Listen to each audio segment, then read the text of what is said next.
मैं बोलूँगा कि ये भूतपूर्व जब पहले बिहार सरकार थी उस टाइम जंगल राज का नाम सुने होंगे। उस वक़्त लोग बोलते थे जंगल राज है।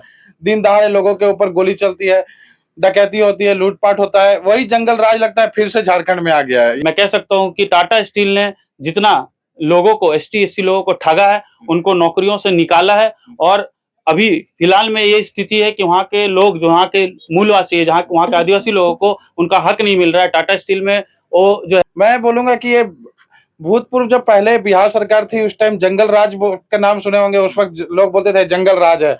दिन दहाड़े लोगों के ऊपर गोली चलती है, डकैती होती है, लूट-पाट होता है। वही जंगल राज लगता है फिर से झारखंड में आ गया है। यहाँ के पुलिस प्रशासन हर मुद्दे को और हमारे यहाँ के जो कुछ तथाकथित नेता है हर मुद्दे को राजनीतिकरण कर दे रहे हैं। जबकि यहाँ हमारे जो भी नेता जो झारखंड हित में काम करते हैं, आए दिन हमारे यहाँ रांची में गोलीकांड तो आम बात है। जमीन के लिए गोली चल रहा, कोई जनता के हित में कोई नेता आगे बढ़ता है तो उसकी भी हत्या हो जाती है। जमशेदपुर में क्राइम रेट इतना बढ़ा हुआ है और इस पे क्राइम कंट्रोल को लेकर डीजीपी सिर्फ क्या करते हैं कि अपना मतलब हर जगह टूटी-फूटी बात करके डीजीपी का भी बयान आता है, कल भी बयान आया, लेकिन कुछ वैसा दिखा नहीं। आज गिरफ्तारी किनका होना चाहिए? उन लोगों का जो इस हत्या के पीछे सूत्रधार है, लेकिन गिरफ्तारी किनका होता है? देवेंद्र नाथ महतो जी का होता है, जो हमारे पार्टी के वरीय उपाध्यक्ष है। झारखंड के इतने बड़े सीनियर लीडर है, उनकी गिरफ्तारी होती है।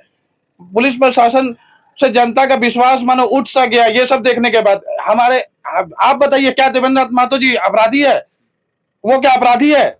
नहीं है। वो जनता के हित की बात कर रहे हैं। वो उनका सिर्फ यही बोलना था कि आज अपराधियों को पकड़िए जिन्होंने ये हत्याकांड किया है, ठीक है? उन लोगों को पकड़िए जो इनके पीछे थे। क्या सफेद पोस्ट लोग थे इनके पीछे? क्या कोई बाहरी ताकत लगी हुई है जो हमारे झारखंड के उभरते हुए सभी नेताओं के ऊपर कहीं ना कहीं उनकी बुरी नजर लगी रहती है? तो और बहुत जगह हमारे पार्टी के जेल कैंप के कार्यकर्ताओं को डिटेन किया गया। हम लोग हमारी पार्टी इसका कड़ा विरोध करती है। हम सभी इस संबंध पे चर्चा करने आए थे कि अब हम लोग आगे क्या रणनीति अपनाएंगे इसके लिए। और बहुत सारे गंभीर मुद्दों पे भी चर्चा हुई। इसी बीच हमारे पार्टी के केंद्रीय अध्यक्ष से हमारा वार्तालाप हुआ। हमारे टीम के सीनियर लीडर्स भी आए हुए थे। बहुत सारा मुद्दा जमशेदपुर में है, कोल्हान प्रमंडल के अलग-अलग प्रखंड में अनेकों अनेक मुद्दा है। लोगों का जमीन लूटा जा रहा, छीना जा रहा। टाटा स्टील का गंदा पानी खरकाई नदी पे ऐसे बहाया जा रहा है जैसे मानो कि पूरा खरकाई नदी को टाटा स्टील ने खरीद के रखा हुआ है। वही पानी हमारे झारखंड के लोग अलग-अलग जगह पे वही पानी को पी रहे। ये नहीं चलेगा। आज आप कंपनी लगा रहे, ठीक है, सियासत फंड का दुरुपयोग कर रहे, गंदा पानी झारखंड के लोगों को पीने के लिए मजबूर कर दे रहे। ना हमारे वहां पानी को स्वच्छ करने के लिए कोई ऐसा प्यूरिफायर लगा हुआ है। चलिए इसका ठेका जेल क्यों लिया है? जेल कैंप नहीं, झारखंड की जनता की कहीं भी बात आएगी, उसके हक की लड़ाई आएगी तो उससे में सबसे पहले जनता एक ही चीज चाहती है कि जेल कैंप। और हमारी पार्टी सबसे पहले मुखर रूप से उस मुद्दे पे खड़े होके उसकी लड़ाई को लड़ती आ रही है। आज आपको पता है हमारे यहाँ पे झारखंड के हर एक लोग लड़ाई कहाँ कर रहे हैं आप लोग? अभी तो वसूली करते हैं। कोई वसूली कहीं पे कोई प्रमाण दे दे वसूली का, सिर्फ ये तथाकथित लोग हमारे कार्यकर्ताओं का हौसला को रोकने के लिए, उन्हें बदनाम करने का ये एक सिंडिकेट चल रहा है। यहाँ पे जो सरकारी तंत्र है वो एक सिंडिकेट चला रही है। वो तथाकथित आरोप प्रत्यारोप चल रहा है, जबकि जनता को पता है अगर ऐसा होता तो आज जनता का मुद्दा हमारे बीच आता ही नहीं। जनता का एक भी छोटा समस्या होता है किसी भी तरह का सरकारी आंचल कार्यालय में तो हमारे जो पार्टी के पूर्व प्रत्याशी है या हमारे पार्टी के केंद्रीय अध्यक्ष है या संगठन के लोग है, सबसे पहले जनता उनके पास जाती है। उनका तो मानो भरोसा ही उठ चुका है सरकार से। तो ऐसा नहीं है, जनता का साथ मिल रहा, जनता का विश्वास में हम लोग हर वक्त खड़े उतरे हैं और खड़े उतरेंगे। और आपको हर दिन न्यूज के माध्यम से या जमीनी स्तर पे हर रोज दिखता होगा पार्टी का अस्तित्व दिन ब दिन बढ़ता जा रहा है, जन समर्थन बढ़ते जा रहा। बाहर से लोग, बंगाल से लोग समर्थन करे, बिहार से लोग समर्थन, उड़ीसा से लोग, छत्तीसगढ़, झारखंड के लोग तो है ही। उनका समस्या तो हम लोग उठाए। समर्थन करता था, एक विधायक चुन के आता था, वोट भी तो नहीं दिया आप लोग को। वोट का स्तर तो आपको पता है हर जगह हमारी पार्टी नंबर 2 पे रही है, ठीक है। हमारे जितने भी लोग हैं वो लोग भले ही चुनकर नहीं गए, लेकिन एक जो विधायक हमारे चुन के गया उससे ज्यादा काम हमारे प्रत्याशी लोग जो हमारे समस्या है ये जमशेदपुर पूर्वी में मैं मुखी समाज और घासी समाज से मैं बिलोंग करता हूँ। और यहाँ पे जो है हमारे लोगों को जो है पहला चीज ये है कि उनको खतियान के अभाव में कास्ट जो सर्टिफिकेट होता है, जाति प्रमाण पत्र, उनको निर्गत नहीं किया जा रहा। उनकी वजह से नौकरी तो छोड़ दीजिए, शिक्षा के क्षेत्र में भी उनके अभाव में जो है बच्चे जो है वो उनको मिल नहीं रहा है और इसकी वजह से शिक्षा में वो पीछे चले जा रहे हैं। तो ये जो है एक छोटा सा मुद्दा मैं लेके आया था टाइगर जयराम महतो के समक्ष और उन्होंने कहा है कि बिल्कुल इस पे वो ध्यान देंगे। इसके अलावा टाटा स्टील का भी एक बहुत ही जरूरी मुद्दा था जिससे हमने अवगत कराया और टाइगर दा ने बोला है कि उन्होंने जो है उस पर गौर कर रहे हैं। टाटा स्टील का जो ये मुद्दा है कि उन्होंने कहा था स्टैंडिंग ऑर्डर पे 1979 में कि जो है सबसे पहले कोई भी अगर जो कंपनी में कोई भी जो काम होगा परमानेंट बेसिस पे, उसको हम लोग जो होता है एसटी और एससी समाज के जो लोग होते हैं उनको हम लोग पहला प्रेफरेंस देंगे।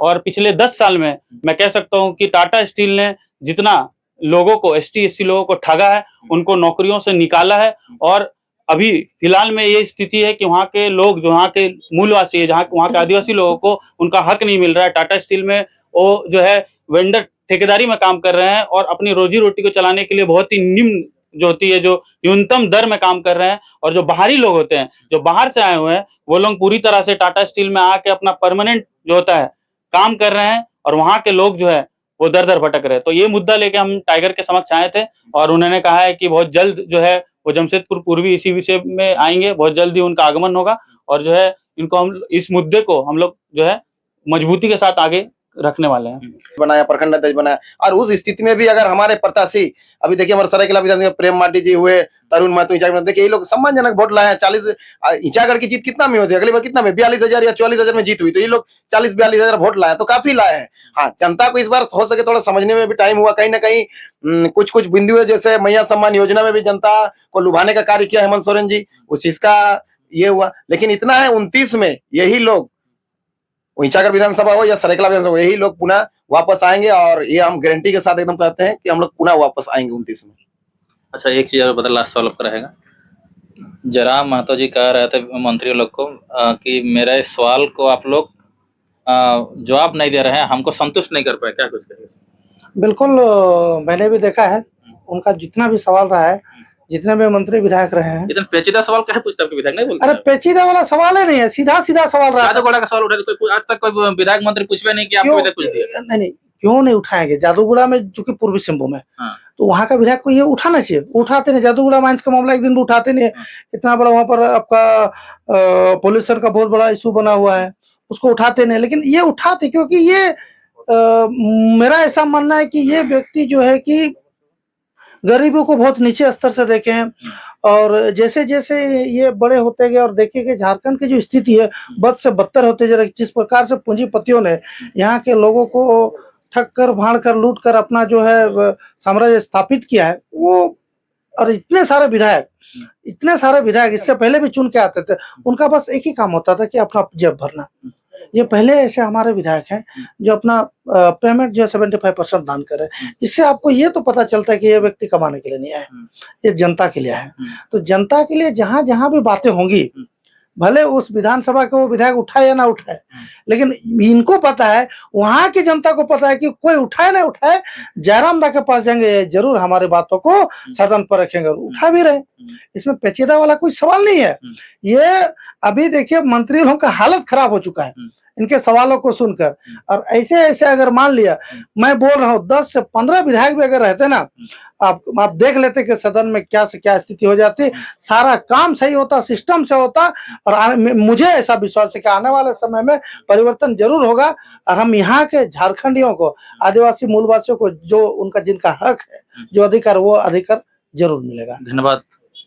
धन्यवाद आपको भी, और बाकी आपका चैनल के माध्यम से तमाम दर्शकों को मेरे ओर से एक बार झारखंडी जोहार। एक सवाल आपसे और लेते हैं। लोग जिस प्रकार से देखिएगा सदन खत्म होता है तो ग्राउंड में घेर लेते हैं, इतने समस्या लेकर आते हैं, लेकिन आप लोग को वोट नहीं दिया जी। अब वोट कैसे नहीं दिया जी? सम्मानजनक वोट लिया, जहाँ जहाँ हम लोग दिया पड़ता से देखिए हर जगह सेकंड थर्ड, कैसे वोट नहीं मिला? हाँ, अब ये हम लोग अब क्या बोलेंगे कि हम लोग पार्टी हम लोग का बन के कितना दिन हुआ, आप सोच सकते हैं। ज्यादा दिन कहाँ हुआ था पार्टी हम लोग का, ना प्रखंड अध्यक्ष का गठन हुआ था, ना जिला अध्यक्ष, आनंद फनन में हम सब जिला अध्यक्ष